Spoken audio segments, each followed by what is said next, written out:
पहले तो बड़ा अफसोस हुआ कि इंडिया निकल गई। हम यही चाहते थे कि इंडिया पाकिस्तान का फाइनल हो, मजे का इवेंट हो। तो इस पे आप सच बोलना, झूठ नहीं बोलना। सच बोल रहा हूँ मैं भाई गोट। कोई अफसोस नहीं हुआ, मुझे पता चला है। मेरे इंटरव्यू देखे आपने? मुझे पता चला है जिस दिन इंडिया हारा है आपने उस दिन पिज्जे खाए 4 और 6 खाए समोसे।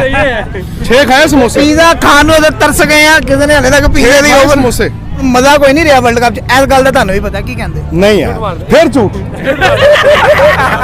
झूठ मार दो फिर झूठ यार। मेरी गल सुनो, ਤੁਹਾਡੀ ਪਾਕਿਸਤਾਨ ਚ ਇੰਨੀ ਫੈਨ ਫੋਲੋਇੰਗ ਹੈ, ਇੰਨੀ ਫੈਨ ਇਹ ਤੁਹਾਨੂੰ ਵੇਖਣਾ ਚਾਹੁੰਦੇ ਫੈਨ। ਅੱਜ ਸੱਚ ਬੋਲੋ, ਤੁਹਾਡਾ ਦਿਲ ਲੈ ਕੇ ਨੇ ਇਹ ਗੱਲ ਮੰਨਦੇ ਹੋ ਸਾਰੇ? नहीं पर दूसरे सवाल तो है, तीसरा सवाल किस तरह आ गया? ਇਹੀ ਐਸੇ ਵਾਸਤੇ ਕੀਤਾ ਹੈ ਕਿ ਤੁਹਾਨੂੰ ਅਸੀਂ ਵੇਖਣਾ ਚਾਹੁੰਦੇ ਆ।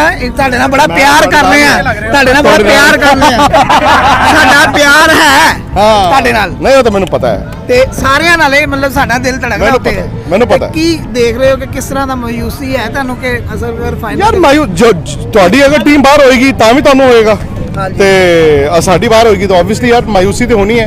ਹੁਣ ਕੀ ਕਰ ਸਕਦੇ ਆ? ਨਹੀਂ ਦੇਖ ਤੁਹਾਨੂੰ ਜੋ ਦੋ ਟੀਮਾਂ ਬੈਸਟ ਆਈਆਂ ਉਹੀ ਫਾਈਨਲ 'ਚ ਖੇਲਣਗੀਆਂ ਨਾ।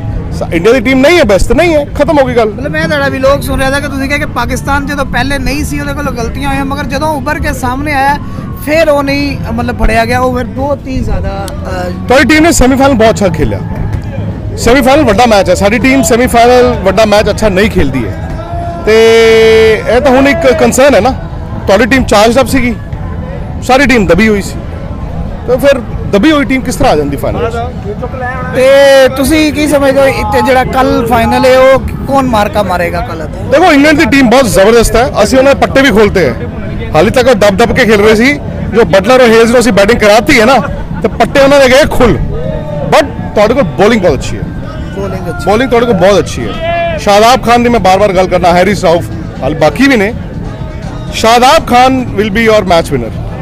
ਜਿਹੜਾ ਨਵਾਂ ਮੁੰਡਾ ਇਹਨਾਂ ਨੇ ਪਾਇਆ ਹਾਰਿਸ, ਮੁਹੰਮਦ ਹਾਰਿਸ, ਉਹ माल है कितने सी पहले ਲੁਕਾਇਆ ਸੀ। ਅਸੀਂ ਕਹਿ ਰਹੇ ਸੀ ਕਿ ਇਹਨੂੰ ਵਿੱਚ ਲਿਆਓ, ਬੜਾ ਰੋਲਾ ਪਿਆ। कह नहीं रहे सी, मजबूरी च खिलाना पै गया ਉਹਨੂੰ। ਹਾਂ ਫਖਰ ਜ਼ਮਾਨ ਦੀ। ਹਾਂ। ਫਖਰ ਜ਼ਮਾਨ ਜਦੋਂ ਇੰਜਰਡ ਹੋਇਆ, ਉਹ ਪਹਿਲੇ ਵੀ ਇੰਜਰਡ ਸੀ। ਜੋ ਤੁਹਾਡੇ 92 ਚ ਇੰਜ਼ਮਾਮ ਨਾਲ ਹੋਇਆ ਸੀ ਸ਼ਾਇਦ ਹੈਰਿਸ ਨਾਲ ਹੋਇਆ ਹੋਵੇ।